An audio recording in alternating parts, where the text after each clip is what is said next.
that talk about trans people, intersex people that used to be referred to as hermaphrodites, which is a phrase that we don't prefer anymore. We find it to be very triggering and offensive because of the way that it's been used historically. Okay, but it was like the N-word, right? Used, kind of like the N-word, right? Like there's a certain well, not kind of like the N-word. Wasn't hermaphrodite a medical term? Welcome to another installment of There Are Only Two Genders, Change My Mind. Unedited conversations with people on the street. Usually we do this on campus, but during summer break, that's kind of hard to do. So before we start, because this is a long one, I wanted to show you how this conversation ends up with our second person who claimed to be intersex and got a little hostile. And the reason for this is because of the length of these conversations. If you ever feel like we're talking around in circles or getting off in the details, you'll see that they come back later on and they matter. That's key when having a conversation and finding common ground. So this is about the end point.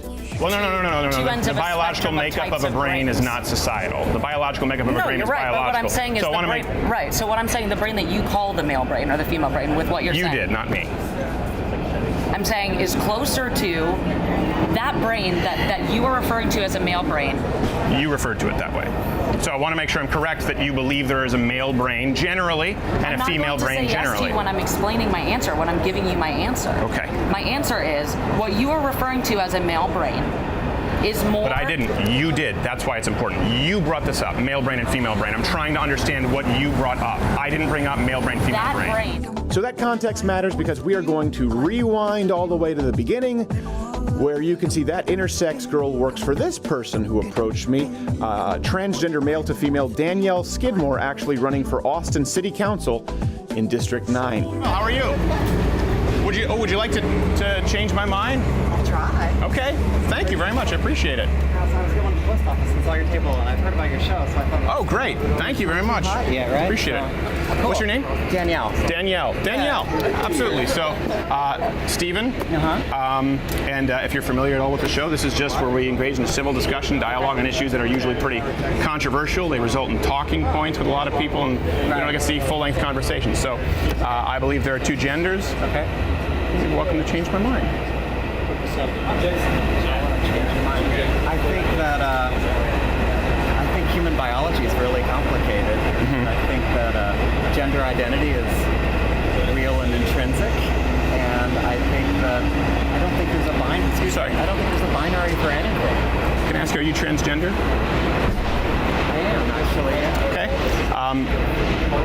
I'm sweaty this morning. That's okay. No, and it's funny. I was walking down the street and I was like, oh my gosh, this is a sign, right, to have this conversation. So, what do you believe is wrong, I guess, about my statement? You said there's two genders? Yeah. I think I've come to realize, so I'm trans, right? Yeah. And why we are the way we are, like what makes our core humanity, right, is beautifully complicated. So like my son's got a genetic disorder, right? He's missing an enzyme that lets him metabolize 2 amino acids, right? Why that is, we have no idea. Like it was a biological variation, it's true, right? It doesn't diminish his humanity, right? But it is fundamentally different. Now, like why I'm trans, to be honest with you, I don't know, right? Now it took me 37 years to stop fighting what I knew to be true from the earliest ages, like as a child, to work my way through the social stigma of my reality, which was that I know I'm different. I don't understand why I am. I don't know why I would, go and hide in the bathroom and wear my sister's clothes, right? Like when I was 7, right? Like, yet it all got wrapped into the expectations of society. Okay, so I want to make sure I'm just kind of unwrapping this carefully. You said the truth of your reality. Yeah. That you are a woman. A transgender woman. Yeah. Okay. How do you know that's the truth? How do I know that it's true? Yeah. How do you know that you're a heterosexual, I presume, heterosexual cisgender man? Okay. It's presumptuous, right? No, well, that's okay. That was presumptuous, but correct. Okay. Well, I think this is obviously a big component of the LGBTQAI community that preferences, sexuality preferences. As far as I'm attracted to women, that's a preference, obviously. So it's innate. I was born, I like women, and biologically I was born a male because I have a penis and the hormonal profile and chromosomes of a male. So that's how I know that it's true to state that I'm a male. That you're the male because you're a male because like you're XY.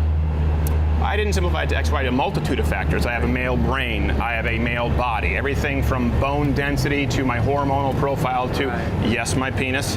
All of these things pretty clearly would file me in the cabinet under male, biologically. Like in the spectrum of biological variation, you're in that big collection of people that have all of those things in alignment. Yeah. And there are people, right, like 2/3 of 1% is the best number now, right? That are transgender, based on what we know. Sure. Which in Texas is like 130,000 adults, right? Mm-hmm. Who, for reasons that are still unknown, don't have all of those biological components that you described. Don't align as cleanly as yours do. Okay. Well, you say, unknown. Again, this goes back to you said your truth that you are a female. Yeah. You asked me why am I a male. I hope that I've answered it as clearly as I can. Right. So I would return that same question to you because I think we need to start with the presupposition. There needs to be the same amount of validity to our arguments as far as us rationalizing them. You said the truth that you are a female. Yeah. You were born a male. How do you know that's the truth? I was born a transgender woman. Okay, and how do you know that's the truth? How do I know that's the truth? Like, in what biological context? Is it validated? Is that the question? Yeah, how do you know that you're not simply a man who believes he's a woman? How do you, why are you, if you're heterosexual, why are you attracted to women? Well, there's a lot of biological mechanisms in there, namely to procreate since the beginning of civilization. If somebody is attracted, same-sex attracted, a gay man, do you believe that that's not their intrinsic reality? Well, again, it's a sexual preference, and I think that's very important because the sexual preference is different from biology, right? And this is what I find also pretty interesting to me is right now they're teaching that, obviously you're born gay, but gender is a choice. And that to me, I just don't agree with. So, Richard, how do you know? You say that you're a transgender. You were born a transgender woman, right? Yeah. But I would assume on your birth certificate it said male. Right. So at some point you made the decision to live the way that you live right now, correct? At some point I made the decision. It was almost a decade ago to unpack all of the guilt and shame I felt for being different, right? And at some point I made the decision to unpeel guilt and shame, right, about my truth, and to start trying to reconcile it with the rest of my life, and to reconcile it with a society that is still pretty hostile to people who are different. Mm-hmm. So it was a question of no longer fighting against myself. Yeah. So, and then even after I did that, I spent another 6 years desperately trying to not accept that. I accepted the truth, and I'm like, how do I reconcile with that? I'm an engineer, a civil engineer. I'm a parent of a special needs child, right? Like, how can I be who I knew I am and still function in society? So it took me years, and eventually I realized that I don't have a choice. Like, we look at the news this morning, right? And with Tony Bourdain, taking his life, right? Right. So 40% of transgender people attempt suicide. Can I pause you right there really quickly? Just first off, I hope that I haven't been hostile. I know you talked about I've been hostile at all. No, this is a great. Okay, good. We're good. Because I know we disagree, but I certainly don't want to be disrespectful to you personally, even if I disagree with you. So I don't know that. I don't find that we disagree, actually. Okay. Well, I'm glad that way, because the last thing I want is for you to feel as though you've been sat down and it's been a sandbagging. And you've brought up Anthony Bourdain. You brought up the suicide rate. I think that's very important. It's about 41%. It doesn't get better after hormone replacement therapy, or even actually doing the Okay, full sex reassignment surgery. So here we are, right? I will disagree with you. Okay. I think the data shows that when people are able to live their lives as themselves and are accepted in their community, in their social networks, that's their friends and their family, professionally, in their city, when they're not stigmatized, when they don't lose their job, when they don't lose their housing, when they aren't ostracized or demonized, right? Like our state legislature spent the last spring and then called a special session essentially to demonize my existence based on somebody's, I don't honestly, sincerely held religious belief. I'm not sure why, but to basically challenge my very validity as a human being, right? Then, yeah, people can be frustrated and scared and terrified and hopeless and then kill themselves. But in my community, when people are able to live their lives and are accepted and able to, aren't discriminated, right?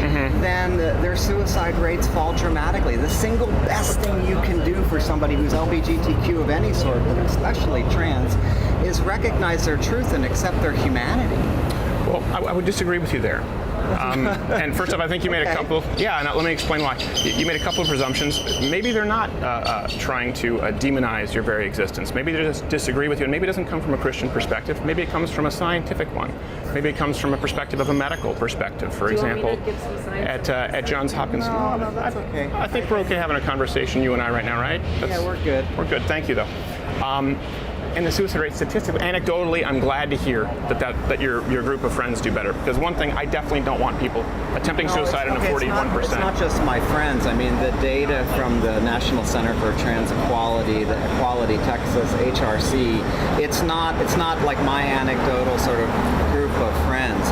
The scientific data shows that when people are not discriminated against and when transgender individuals are able to live their life, whether they, just transition socially or have hormone replacement therapy or have surgery, whatever, when people are able to live their lives, their mental health is better. Well, statistically, it's inaccurate. Statistically, the suicide rate doesn't really improve after I'm sex keep reassignment therapy. Back on that, so maybe that's something we can follow up on. Okay, let's assume it's comparable. Let's assume it's slightly lower. Let's go with that. I've seen the studies that you're talking about, and it might be slightly lower. It's not dramatically lower. But I think this is predicated on the idea, and I don't think it's an ill-founded idea, that because of discrimination, because of societal pressure, because of feeling like an outsider, people have more mental health issues. People are more prone to depression. People are more likely to attempt suicide if they feel ostracized and isolated, right? Yeah, if they're treated as less than human. I would agree. But the fact is, minorities generally commit suicide or attempt it in far fewer numbers. For example, white males are 2 times more likely than black men. The transgender attempted suicide rate is higher than American slaves or Jews in concentration camps.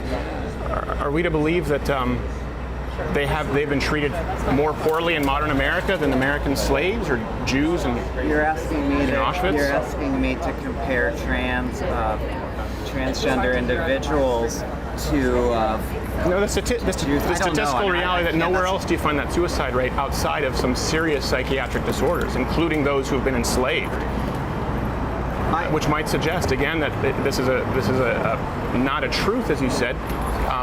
People may perceive it as a reality, but it may not be ideal to treat it just telling people that that's the truth, that's the reality, when it's in conflict with biology and their hormones and their brain and their biological makeup, because it can have catastrophic results.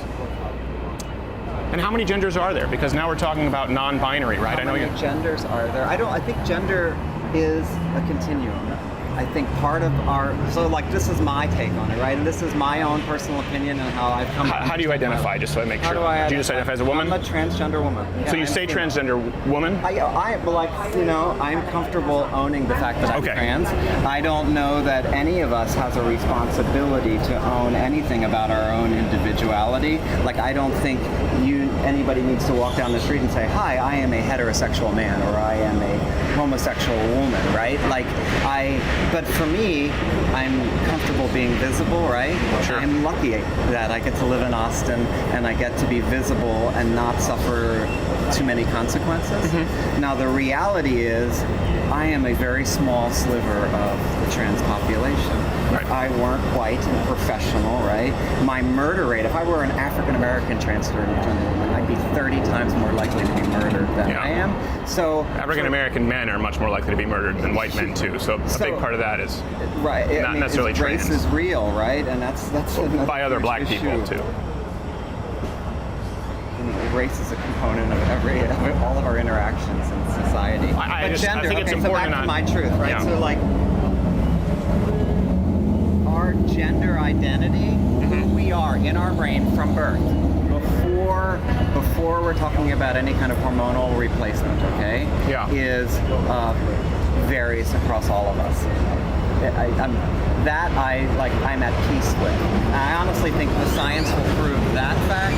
There was a study that was presented this summer in, I forget the researchers, I think were Belgian or Dutch, and it was presented in Spain, Barcelona, like a month ago, that doing imagery studying, right? So Sure. functional MRIs on brains of transgender children before HRT. Okay, so there have been some studies that have done in The the most past famous that study was the Rometty study. was done with folks who might have been in transition or post-transition. Yeah. And this study has been of children who identify, at a young age, pre-puberty, many, before any kind of medical intervention. And the studies are showing differences in brain structure that are independent of whether somebody is sort of estrogen dominated or testosterone dominated. Could you describe brain changes? What do you mean by that? You mean what the studies were showing? Yeah. I don't know because I haven't actually read the the paper itself. I read the abstract for the information. I just want to make sure I'm understanding, because we just jumped around a bit. I just want to make sure I'm understanding what you're saying. So you're saying there's a more recent study that showed children pre-transition, let's say a boy who identified as a girl actually had brain differentiations from the standard male brain, deviations. So a transgender girl, right? Her brain has structures that they're observing with imagery now that are more consistent with cisgender girl, okay, than they are with a cisgender boy. Okay. Regardless of chromosomes, regardless of external genitalia. I haven't read this recent study. I'm very familiar with the Rometty study, and then the more comprehensive study afterward, which said that the changes only occur after hormones are administered. But it is interesting that you bring that up. So that would presuppose then that there is a male brain and a female brain. Yeah. Right? I think there is a male brain and a female brain. Okay. So then that would sort of that would have to dispel the idea that gender is a social expression, because you said it's a spectrum. But if there is a male and a female brain, so that's a good point, right? Then how can someone be born with a male brain as a female? As humans, I think our gender identity, okay, is real and intrinsic and based in biology. That's something that took me 4 decades to work through. Sure. Because of everything else socially around us, the pressures for conformity, conforming, and because, quite honestly, being trans isn't easy. Oh, I can't imagine. Saying, right? So, and all of my friends, everybody that I like, when I finally came out and started coming out, and I have building a huge trans community, my circle of trans friends, almost universally. Like when we talk to each other, we all have the same lived experiences, that we knew this from a very early age. And what we struggle with is how do we reconcile that with the rest of society? So yes, I think gender is real and intrinsic. So you do believe there's a male brain and a female brain? I think that all of our brains vary beautifully so, and I think that there are brains that are primarily male or female. I think there are brains, when we talk about somebody who might be gender non-binary, who are somewhere in between. They are. I don't think that there's a binary for anything. But your point about the So how many genders are there? How many genders are there? Because you talked about demonizing people, and I don't want to demonize anybody. No. I don't want. Sorry, yeah, it gets a little noisy. The last guy was going out with a Harley. It's Rat Rally this weekend. Oh, is it? Okay. What was I talking about? Sorry, before that truck went by. I don't want genders. I don't want to demonize anybody. Yeah, and of course, when you're looking at state laws that misgendering could be considered some form of assault, or misgendering could be hate speech, it's important, if you're presenting this argument as your truth. Is somebody proposing legislation that it exists in Canada already. misgendering is already a crime, and it's been proposed here in the United States. And so it's very important that if we do that. Okay, let me just clarify. Okay, because I spent a lot of time at the Capitol last year, and I don't know. I hope I don't have to spend a lot of time next year at the Capitol, but I sense it may. All of us feel the same way. I know, right? Let's argue about other things. It's not exactly a party. But I don't see. I haven't seen anybody proposing that somebody using the wrong pronouns for. Oh yeah, it happens all over the place. For example, in New York, if you're a landlord and you do it, you can be sued. And in Canada, Jordan Peterson is someone I would really look up where I was raised. This is an example where I'm not going to argue or disagree with you because I don't without the. So you wouldn't want any kind of laws like that, the misgender. You wouldn't want any pronoun laws or anything like that, then. Pronoun laws? No, I mean I think that our community, right? I think that we should have protection, non-discrimination protection that's afforded to. Well, then it has to be defined like any other protected group. So it's important. I mean, you've talked about your truth and you living within society. Yeah. I think the issue with people who disagree with it, first off, the biological basis. Obviously, the suicide rate. There are a lot of concerns, but also right now we're restructuring all of society, Western society, to accommodate less than 1% of the population. How are we restructuring? And if we're going to, if I may just finish. Yeah, please. If we're going to do that, I think it's important for me to know. Yeah. If I need to use the right pronouns and not be accused of demonizing someone, even accidentally, how many pronouns are there? How many genders are there? Okay, well let me push back, okay? I think if you use the wrong pronoun, right? Mm-hmm. If I said, that if I use she, her for you, right? Sure. And made a mistake, right? That's a mistake, right? And if somebody... I think it would be a deliberate insult. This wouldn't be a mistake. You looked at me and assumed, as you said, male, heterosexual. And that's fine, I have no problem with it. At this point, if I chose to use she, but if I'm talking and I say, she instead of he, or make, like just that, right? Get it wrong, and then somebody says, hey, it's she, right? It's a term, it would be respectful, right? What if someone says Z? What if someone has a different gender that's not in the binary and wants a new pronoun? And what if I won't be compelled to use their language? Right? So languages. How many genders are there? How many genders? How many pronouns are there? What do we do with people who don't use the proper pronouns? I think we treat everybody with respect, right? So if you came to me and said, I would prefer that you use they, them, right? Because I'm non-binary, or Z0, okay? Which is like... a new term, yeah. Which is actually an old term. Z0 is older than they, them, right? And linguists will debate, which is more linguistically correct. And I think that, language is an attempt to describe our society. So if you asked me to use they, them, I would work to use they, them because I want to respect you, right? But now, if I inadvertently said he, right, instead, I wouldn't consider that hate speech, right? Well, for example, I asked you if you were transgender when you sat down. Yeah. I've asked people that who were transgender, and they were immediately very offended. Yeah.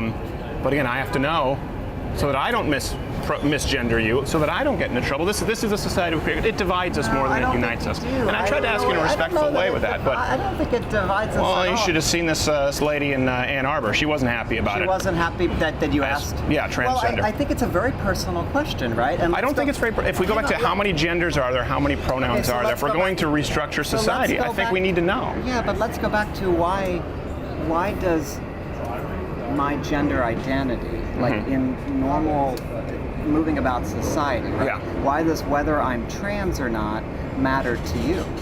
Yeah, well, because it's a central building block for society, the American family. We see statistically that children do better with a mother and a father in the household. It's the biggest determining factor. All right. It's the biggest determining factor in poverty, crime, whether they go on to college, whether they end up in prison, whether they have a family of their own, happiness, mental illness, mom and dad, and his dad specifically still in the household. I mean, we talk about these social programs, welfare, we talk about improving education.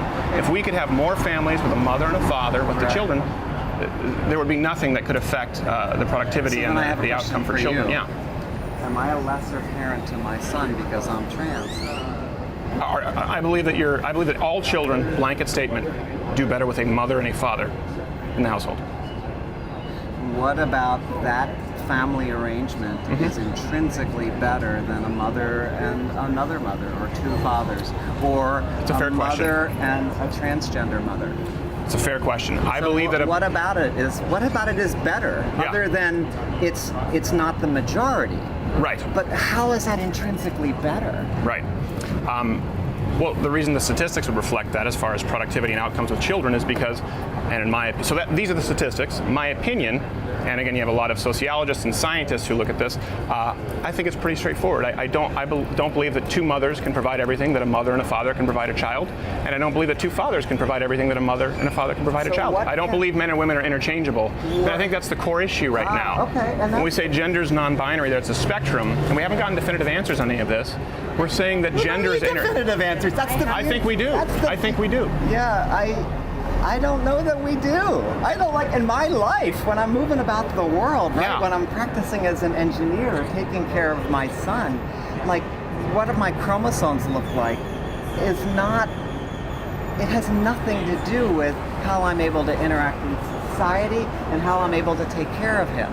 And I think it has a lot to do with it. I'll tell you, my lived experience is that I am just as capable of taking care of my son now as I was before, and in many ways better, because I'm no longer fighting with the crushing burden of knowing something to be true, right, and not being able to live it.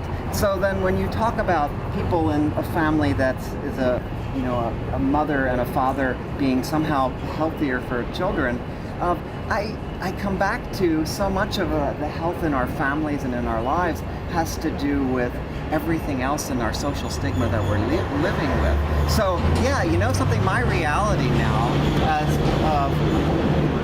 living in the world. You keep saying my reality, my truth. My truth. What's the reality? The truth, I think, is what matters to find common ground. What's my the truth? truth? Is the truth for me.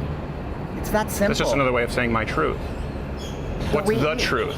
Biologically, what's the truth scientifically? The truth biologically is all creatures are phenomenally complicated, and the truth biologically is different for every one of us. Peter's truth biologically is different, but it doesn't make him any less human. No, it doesn't make him any less human. So there is no truth. Just like an 8-week-old fetus is no less human than a baby, and that's why I'm pro-life.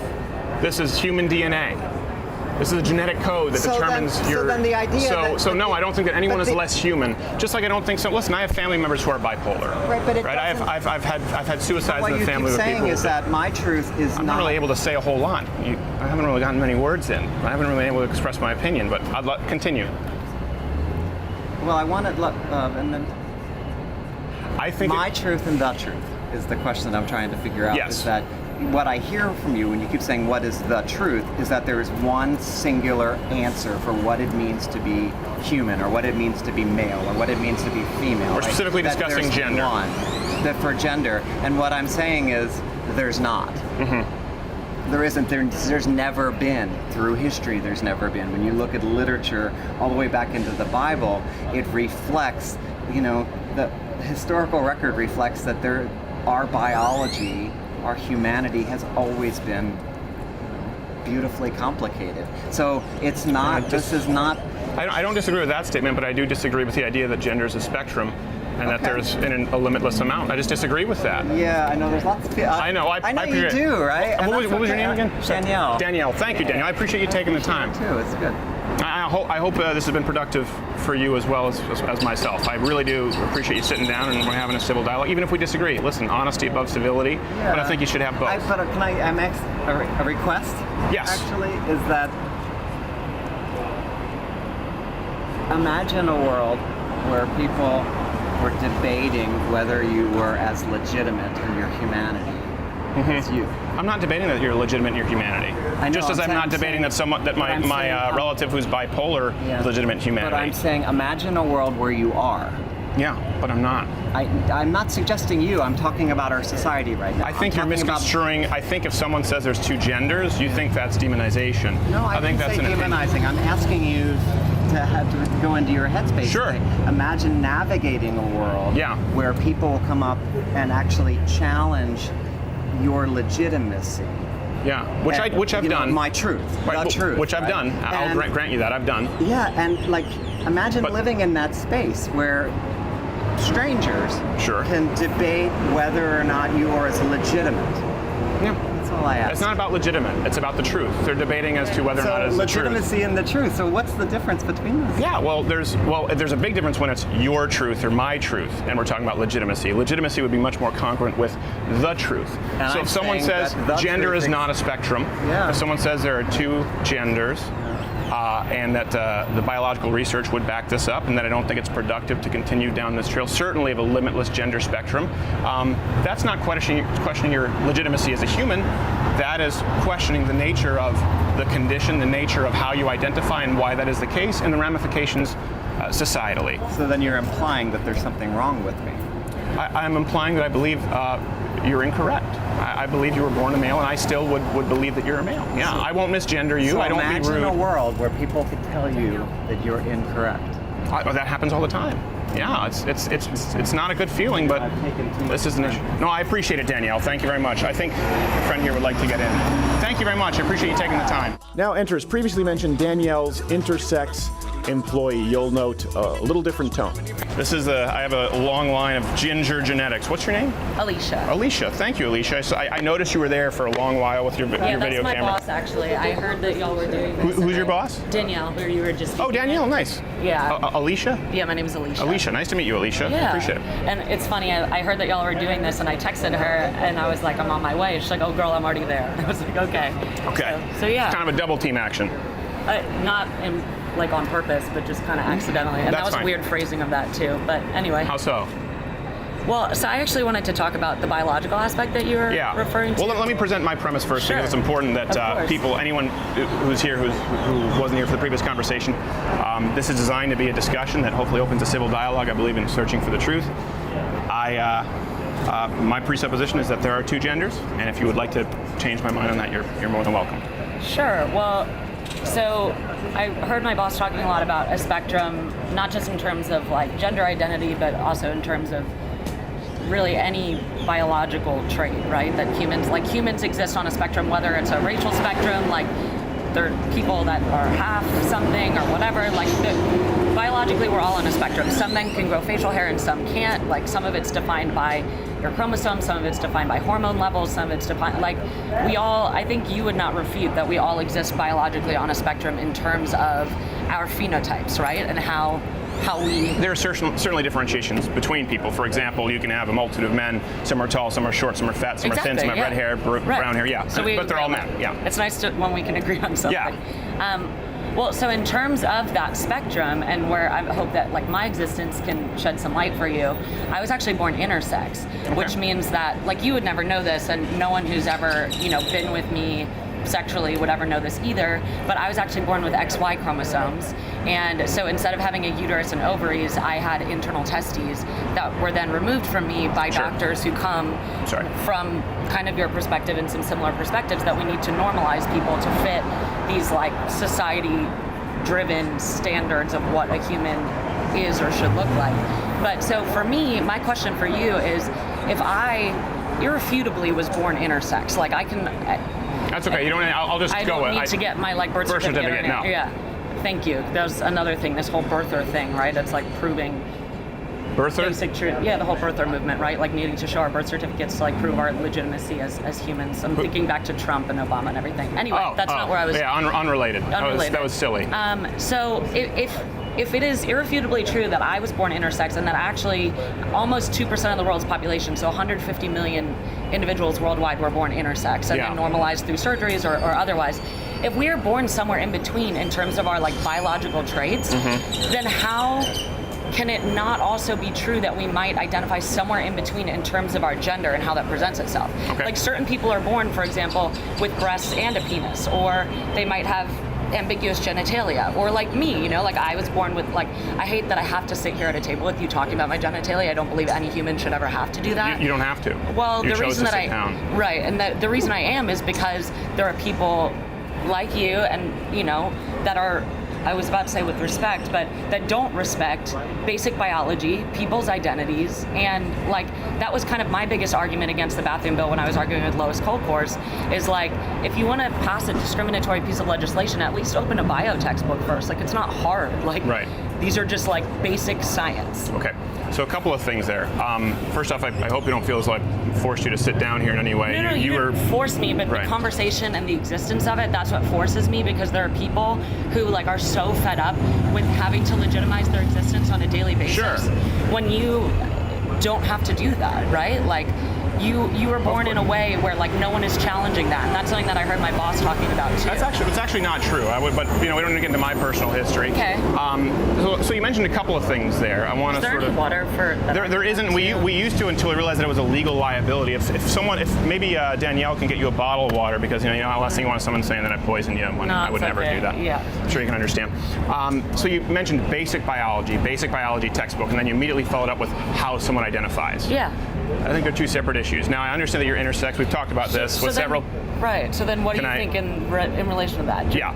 So we've talked about intersex. So another thing I would strongly disagree with, statistically, you said 2% of the population are intersex. I said almost 2. I believe it's 1.7. Yeah, I believe it's significantly lower than that, particularly in the Western civilization, much lower. There's actually a dearth of data, though, as well, because what happens is doctors will play God and make a decision about what biological sex a child should have, and so they perform a surgery, and sometimes the parents aren't even made aware, or like with foster children, right? Like the state makes these decitions.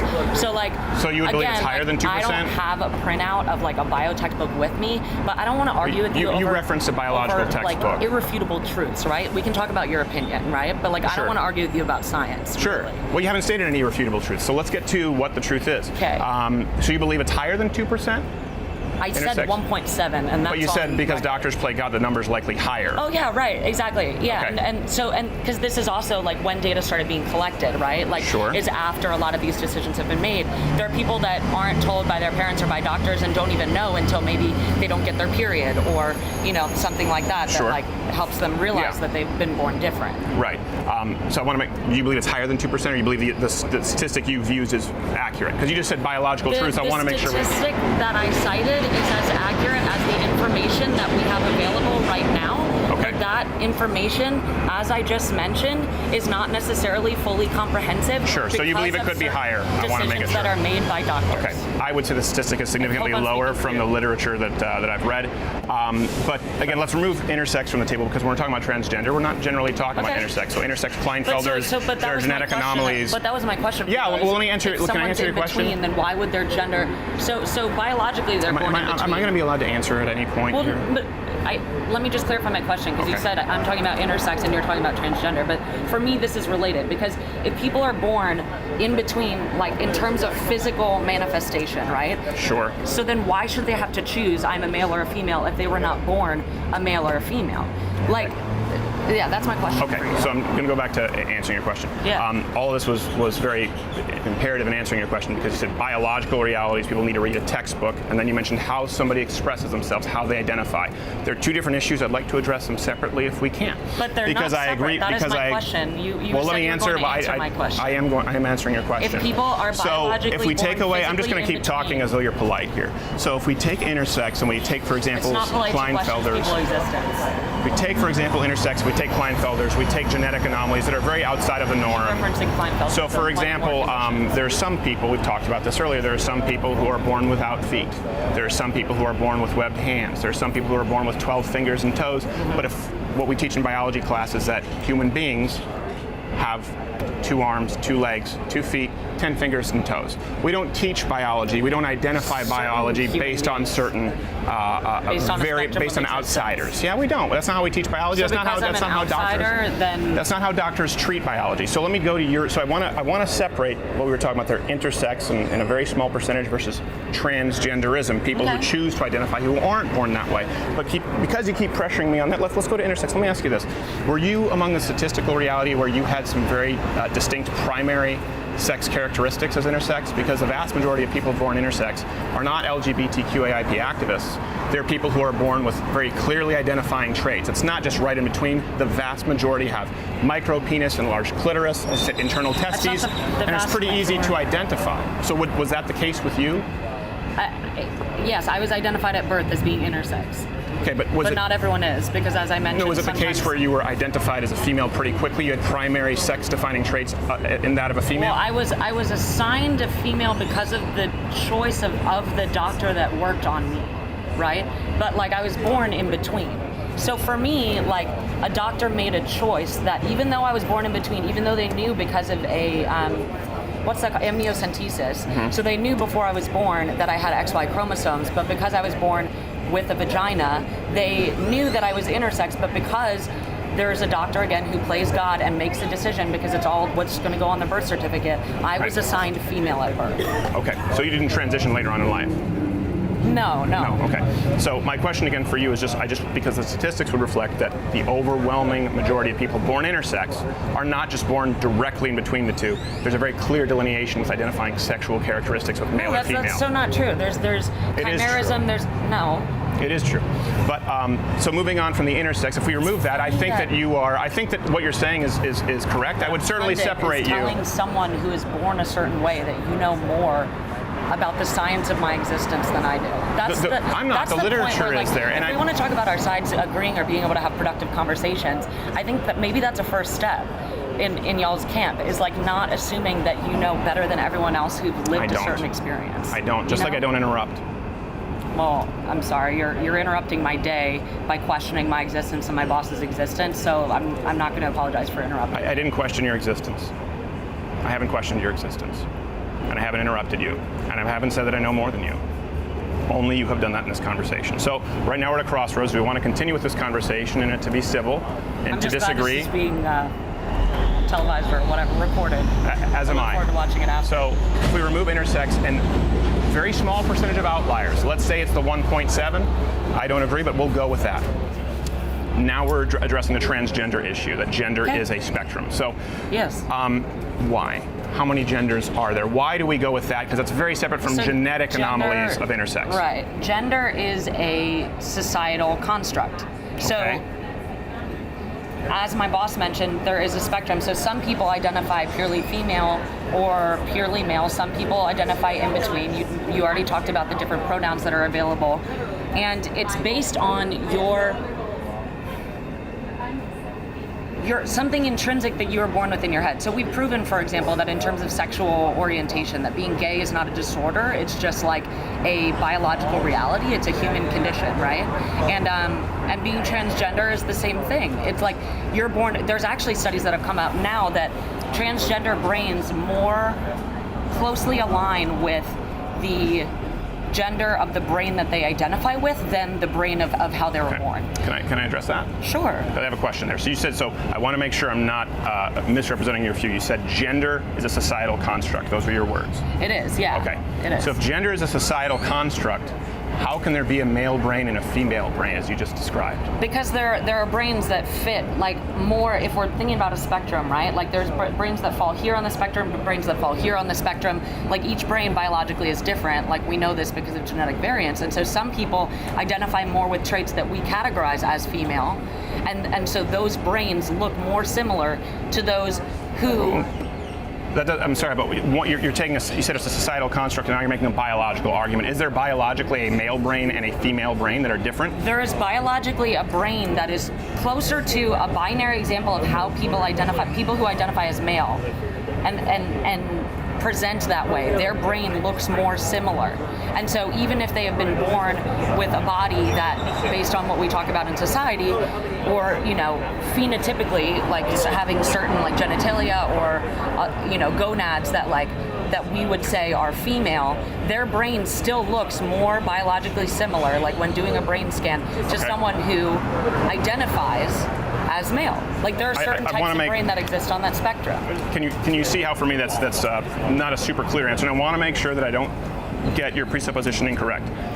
There are generally male brains. I do a lot of generally interviews, female. So I know that getting people to repeat the same answer. No, it's not. None of this will be looking for an outlier that you can then cut and splice into something. But none of this will be edited. I'm happy to answer another question if you like. None of this will be edited. Okay. None of it. All of this from beginning to end. If this goes up, if this interview we don't put up an interview that is edited.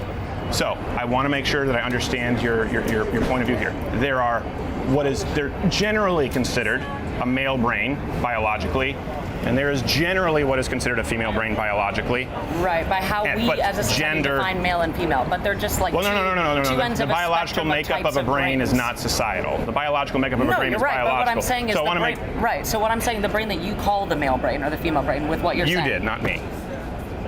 I'm saying is closer to that brain that you are referring to as a male brain.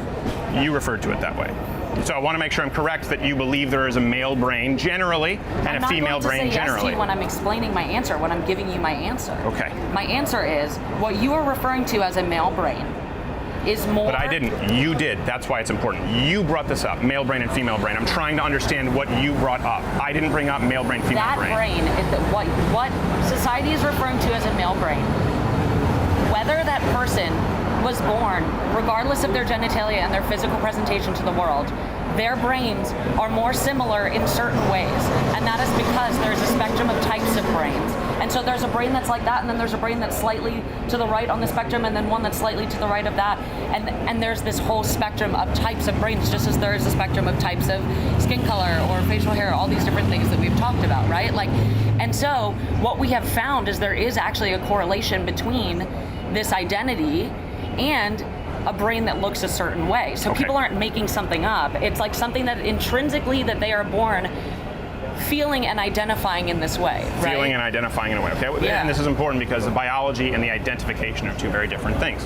So I'm going to continue along the premise which you originally expressed. There is, I certainly agree with the biology. There is a biologically defined male brain and female brain. They're different. They operate differently. There are different developments and different portions of the brain. They fire differently. They have different levels of neurotransmitters, and they respond to stimuli differently.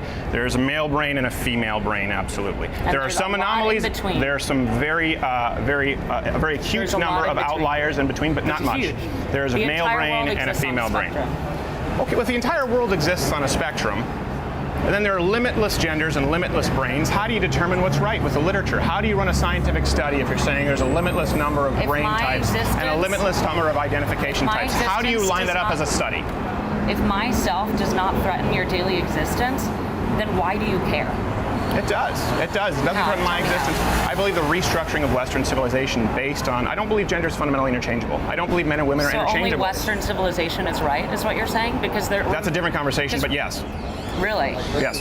So the whole white supremacist and Western perception of society is what is right? I don't believe white supremacy is right at all. Well, Western civilization is arguably founded by the colonization by white people of people of color that existed already. No, Western civilization is not founded on white supremacy at all. So I believe Western civilization, the civilization that allows people to live freely, the civilization that freed slaves, the civilization that brought you that iPhone technology, paved roads, plumbing. The Romans did that earlier on, but it was very primitive. Yeah, I believe Western civilization is right. And a fundamental role in Western civilization is that of male and female. And I believe that that is very important as it relates to what we teach children, very important as to how we rear children, very important as to how we jail people if we're going to define pronouns, if we're going to define gender identification. I think it's important if we're going to change the entire fabric, the makeup, to identify what it is. So with that, how many genders are there? You'll have to excuse me that I'm having trouble engaging with someone who feels that Western civilization is the right way, which is founded in these certain principles that I just mentioned. It's not, and the only way. And that America First mentality is actually what's causing the degradation and like our falling of our status in the world is American exceptionalism. Really? Or your exceptionalism of your viewpoint. If you really want to say change my mind, your mind is not open to other ways of thinking. Here's one thing. If you're looking to change somebody's mind, coming in very aggressive and interrupting. I'm angry. I'm not. But that's not a good way to change somebody's mind. You ask me a question and then I try to answer it and then you stop me halfway through and ask me a different question or tell me that I'm not responding to your question. So forgive me if I'm frustrated. Yeah, well, I'm just trying to get clear answers to understand your presupposition. And then you were the one who brought up, for example, male brain, female brain, and said no, brains exist in a spectrum. Let me bring this up. This is a very new thing, you know, the modern gender theory. It's not a new thing. The gender non-binary. Where does it stem from? It doesn't. That's not the question. Again, you're asking multiple. No, I'm asking you because you said it's not a new thing. I'm saying it is a new thing. It's not a new thing. If you okay, so where does it come Greek from? or Roman mythology, there's all different types of humans. If you look at Hinduism or certain religions outside of your white, I imagine you're Christian, correct? Yeah. Right. Outside of that societal and worldview, there are a lot of different texts that are very, very old that talk about all different types of people. Yeah. That talk about trans people, intersex people that used to be referred to as hermaphrodites, which is a phrase that we don't prefer anymore. We find it to be very triggering and offensive because of the Why? way that it's been used historically. Okay, but it kind was of like the N-word, medically right? used, Kind right? of like the N-word, right? Like there's a certain Well, not historical kind of like the N-word. context. Wasn't hermaphrodite a medical term? No, now the medical term is intersex because the medical community understands that certain phrases then are used to marginalize other human beings, and so people stop Was it a medical using them. term? And so people stop using them. Was it a medical term? So medically, there also used to be something called phrenology, which was measuring like the heads of black people and saying that they were like scientifically Okay. less than others. The So only reason science I evolves asked- all the the time. only- You're asking if it was a medical term. Yeah. There also It were was a- medical it was a terms medical like term. phrenology Well, that you are now shown compared to be it- very racist and bigoted and outdated and Sure. marginalizing. The reason I bring it up- and things that kind and open-minded humans do not use. Sure, well- that is my response to your question. Well, the I'd be reason I happy bring it to up is answer another because question. you brought up hermaphrodite and compared it to the N-word. Was the N-word ever a medical term? You know, I don't. And the reason this matters, again, is yesterday's medical term is today's hate speech. Society can't keep up. And that's why definitions matter. That's why gender So matters. it's That's so why hard for biological people to need to studies keep matter. up. Like it's so hard for those people and not the people who are being marginalized. Yes. I believe it's important. I believe it's important for both You know, people to be in a society I appreciate that having functions. the conversation. I really do. Thank you very much. I appreciate it. I'm sorry I don't have a box of tissues. So let me give you real quick. Please Simone de Beauvoir in 1949. That's where modern gender theory started. Then it goes to Judith Butler in the 80s and 90s.